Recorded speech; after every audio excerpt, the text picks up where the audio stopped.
Baik teman-teman, jadi pada kegiatan pelatihan yang saya ikuti kemarin itu saya memperoleh 3 sertifikat ya. Alhamdulillah dapat 3 sertifikat. Yang pertama adalah sertifikat peserta. Ya, di sini sertifikat peserta pendidikan penelitian kuantitatif dan berbasis ujian sertifikasi peneliti ahli kuantitatif internasional bersertifikat batch 23. Kemudian sertifikat kedua yaitu ini ya, sertifikat atas diraihnya peringkat ketiga pada postes pendidikan penelitian kuantitatif. Dan nih ya. Kemudian sertifikat berikutnya ini yang dinanti-nanti yaitu Certificate of Competence National Research Reviewer Certification Scheme. Nah, di sini yang dikeluarkan oleh LSP Quantum HRM Internasional dan di sini tidak bisa dipalsukan gitu ya karena ada logo Gambang Garuda, kemudian IAF dan juga ada logo KAN-nya begitu. Dan juga dapat buku. Nah, di sini adalah buku Post Kualitatif Social Research Methods karya dari Profesor Dr. Burhan Bungin MSc PhD, CIQ-AR, CIQ-NR. Ini teman-teman. Dan karena tadi postesnya dapat hadiah ya. Ini ada 2 buku novel karya Prof. Burhan Bungin yang berjudul Naira dan buku The Book of Talentless Words karya Malha Bungin. Itulah teman-teman. Nah, kemudian bagi teman-teman yang ingin mengikuti sertifikasi profesi ada 4 tips yang ingin saya bagikan kepada teman-teman orang edukasi semuanya. Jadi yang pertama, ketika teman-teman dosen di sini ingin mengikuti suatu sertifikasi kompetensi atau suatu sertifikasi profesi itu mempertimbangkan beberapa hal. Ya, menurut IKU ya, IKU 4 indikator kinerja utama dari suatu universitas. Itu ada IKU yang keempat yaitu di mana praktisi mengajar di dalam kampus. Salah satu poinnya itu adalah pentingnya seorang dosen untuk memiliki sertifikasi kompetensi atau profesi.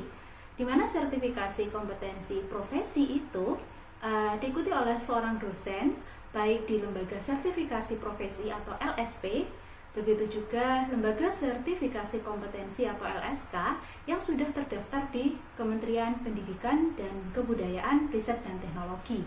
Serta bisa mengikuti seperti yang telah saya coba di sini yaitu pendidikan penelitian kuantitatif. Sebenarnya tidak hanya ada tentang pendidikan penelitian kuantitatif, tapi juga ada pendidikan penelitian kualitatif ataupun juga mixed method seperti itu. Nah, kembali lagi ke tips yang ingin saya berikan. Yang pertama itu adalah pilih sertifikasi yang sesuai profesi kita. Jadi kalau kita sebagai seorang dosen dan juga di mana menurut Undang-Undang Nomor 14 Tahun 2005 bahwasanya seorang dosen itu tidak hanya pendidik tapi juga seorang ilmuwan. Jadi tentu saja kita sebagai peneliti hendaknya memiliki sertifikasi kompetensi. Jadi itu yang pertama, pilih sertifikasi kompetensi yang sesuai profesi. Kemudian yang kedua yaitu lihat kredibilitas dari penyelenggara sertifikasi kompetensi. Sertifikasi yang saya ikuti itu diadakan oleh PT Materi Aromata Tifa Nusantara dan di situ tidak perlu diragukan lagi ya karena pelaksananya jelas yaitu di sini Konsorsium Sertifikasi Peneliti Nasional ya dan juga sudah terakreditasi oleh KAN. Oke. Kemudian tips yang ketiga, cek pemateri. Pematerinya itu siapa saja yang akan mengisi kita saat mengikuti pelatihan sertifikasi.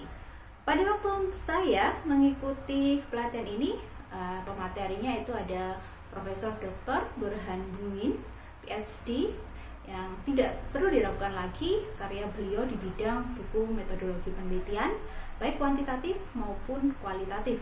Begitu juga ada Profesor Dr. Sugiono yang juga menjadi pemateri dalam kegiatan tersebut. Dilihat dari tips yang keempat, selain Anda semuanya memperhatikan siapakah pematerinya, yaitu juga disesuaikan juga ya bagaimana untuk budget atau biaya sertifikasi serta jadwal kegiatan untuk sertifikasi. Untuk jadwal kegiatan sertifikasi kuantitatif maupun kualitatif ini biasanya dilaksanakan di akhir pekan Jadi insya Allah tidak akan mengganggu aktivitas pekerjaan kita yang di hari Senin. Tapi memang kemarin itu ujiannya saya kebetulan di hari Senin, tapi masih memungkinkan gitu ya, apalagi di era pandemi seperti sekarang ini kita bisa mengikuti suatu pelatihannya itu secara daring. Jadi kegiatan pelatihan ini dilakukan secara daring dan juga ada yang dilakukan secara luring seperti itu.